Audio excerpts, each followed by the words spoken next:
at the moment saya ada pokok timun Jepun. Dalam masa 2 minggu saya dapat hasil. Yang itu memang surprise lah.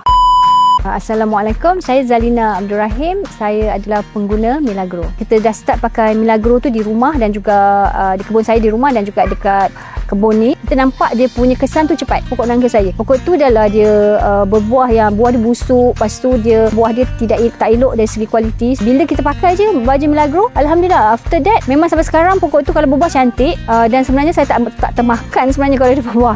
Terlalu banyak. Kebun saya ni sebab kita beli daripada orang dan telah lama ditinggalkan. So untuk memulihkan balik certain pokok di kebun, kita pakai baju Milagro sebab choice saya adalah yang organik. So alhamdulillah Milagro adalah baju organik yang berkesan lah. Tak payahlah nak risau sangat sebab satu harga dia beratutan. And then kalau you tengok kita kalau tabur baja ni kalau untuk rumah sebenarnya tak perlu banyak, especially yang kat dalam pasu tu. So sangat jimat lah sebenarnya gunakan produk Milagro. Milagro booster tanaman anda.